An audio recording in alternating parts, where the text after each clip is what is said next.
Cancer is a devastating disease, and it's also indiscriminate. Sadly, it claimed each one of these celebs at a tragically young age. From Chadwick Boseman to Nat King Cole, here are their stories.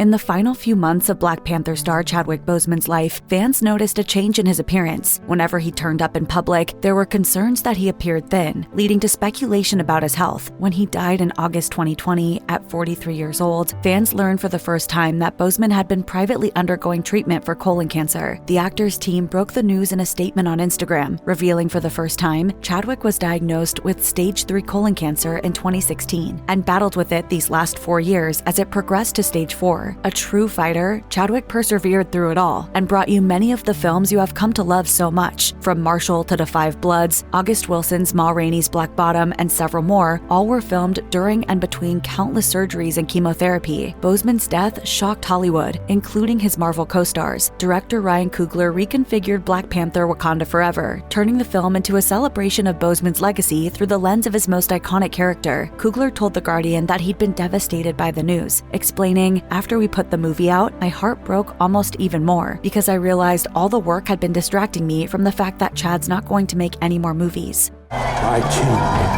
Adan Canto was an actor best known for his role on the show Designated Survivor. He played Aaron Shore, a political operative who was alternately chief of staff, national security advisor, and vice president-elect. Canto was also known for playing Sunspot in X-Men Days of Future Past, Paul Torres on the serial killer drama The Following, and Armand Morales on 3 seasons of Fox's The Cleaning Lady. Adan Canto's on The Cleaning Lady?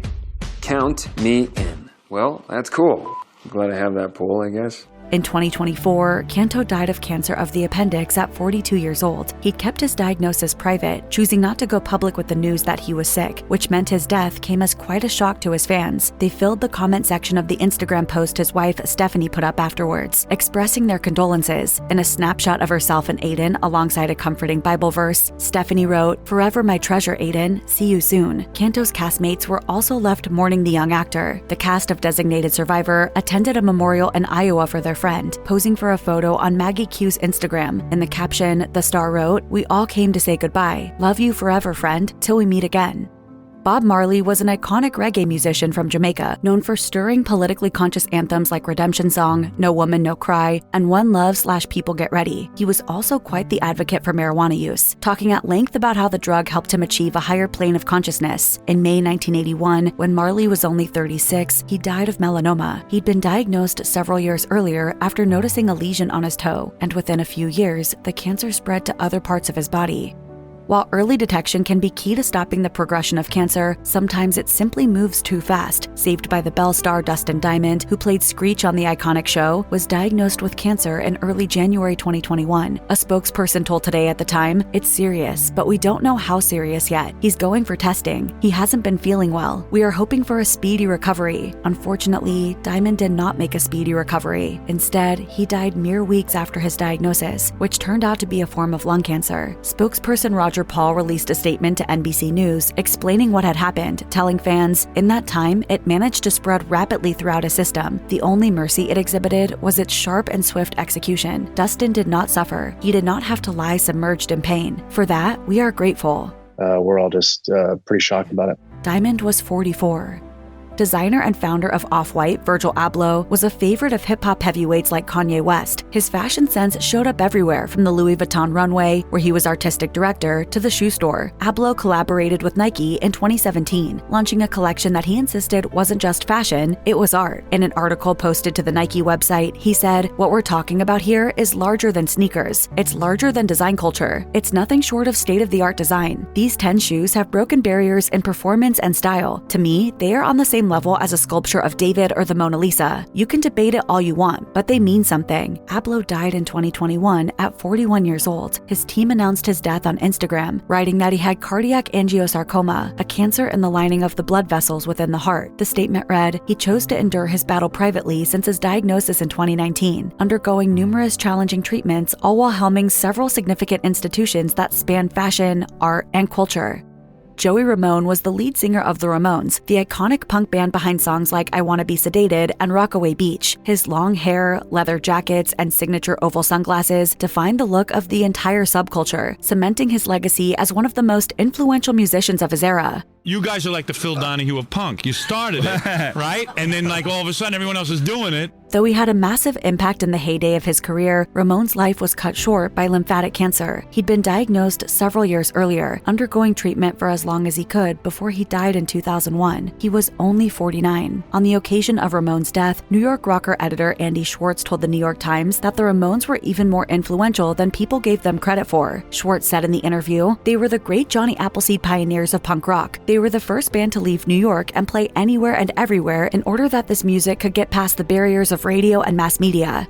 Sarah Harding was a member of Girls Aloud, the iconic British girl group behind smash hit singles like Sound of the Underground and Something Kinda Ooh. She was 21 when the group was formed on the UK talent show Popstars, The Rivals, linked up by the show with future bandmates like Kimberly Walsh and Cheryl. Harding was only 39 when she died of breast cancer, a year after going public with her diagnosis. She had kept fans updated on her prognosis, giving a sad update in March of 2021 that she didn't expect to live to see another Christmas. She'd had the time to write a memoir called Hear Me Out, and while sharing an excerpt with The Times, she told the newspaper, "Nothing is certain anymore. I'm just grateful to wake up every day and live my best life, because now I know just how precious it is." She died 6 months later in September. Harding's former bandmates wound up reuniting to go back out on tour in her memory, even recording new music for the first time in years as a way to honor her. Cheryl told the Daily Mail, "She wasn't ready to leave, and I think, well, I'm still here. I've got the gift of life to still live, and I'll do it with her in mind." Nat King Cole was one of the most successful singers of the 1930s, 40s, and 50s. His voice and his incredible piano playing catapulted him to the upper reaches of the charts, cementing songs like Smile, Unforgettable, Mona Lisa, The Christmas Song, and many more in the popular consciousness. He was even the groundbreaking host of his own variety show, one of the first ever TV shows to be hosted by a black man. In 1958, Cole wrote for Ebony, "For 13 months, I was the Jackie Robinson of television. We proved that a Negro star could play host to whites, including women, and we proved it in such good taste that no one was offended." Cole's career was cut short in 1965 when he died of lung cancer. His daughter Natalie Cole kept her father's legacy alive by incorporating his old recordings into her own, including a 1991 duet of Unforgettable. She told the Palm Beach Post that her father's Christmas song makes the season, saying in the interview, "I think it's so true. There's something about that song and Dad's voice. It just evokes such a warm feeling."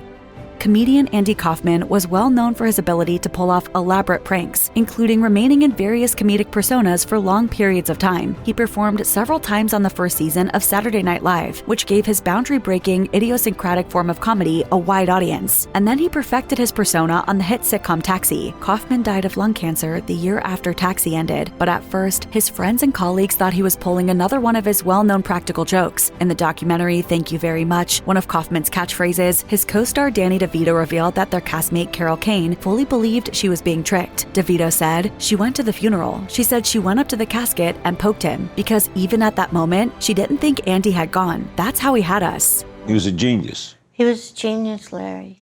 To this day, theories persist that Kaufman faked his death and has lived his life out in obscurity. Gilda Radner was part of the original SNL cast, and she quickly won fans through quirky characters like Rosanna, a Weekend Update correspondent on the show. She loved a long digression, and when she was dragged back on topic, she'd say her catchphrase, "It just goes to show you, it's always something. If it's not one thing, it's another." It's Always Something was also the title of Radner's autobiography. In the memoir, she discussed her experience with ovarian cancer, which ultimately took her life in 1989 when she was only 42. She'd initially planned to write a different book entirely, something funnier about the mundane life of a housewife, but her cancer diagnosis changed everything. She wrote, "Suddenly, I had to spend all my time getting well. I was fighting for my life against cancer, a more lethal foe than even the interior decorator. Cancer is probably the most unfunny thing in the world, but I'm a comedian, and even cancer couldn't stop me from seeing humor in what I went through." Cancer can affect just about any part of the body. As fans of the Beastie Boys unfortunately learned, Adam Yauch, who also went by MCA, was part of the hip-hop group behind iconic songs like No Sleep Till Brooklyn and You Gotta Fight for Your Right to Party. In a 2009 YouTube video called Yauch Announcement, the rapper and bassist revealed that he'd been diagnosed with cancer of the parotid gland, which is in the neck. He said at the time that it was treatable. About 2 months ago, I started feeling this little lump in my throat. Unfortunately, Yauch's treatment did not work out as well as he'd hoped. He died in 2012, 3 years after going public with his diagnosis, at only 47 years old. Bandmate Mike D. Diamond shared a photo on the band's Facebook page several days later, writing, "He really served as a great example for myself and so many of what determination, faith, focus, and humility, coupled with a sense of humor, can accomplish. The world is in need of many more like him. We love you, Adam.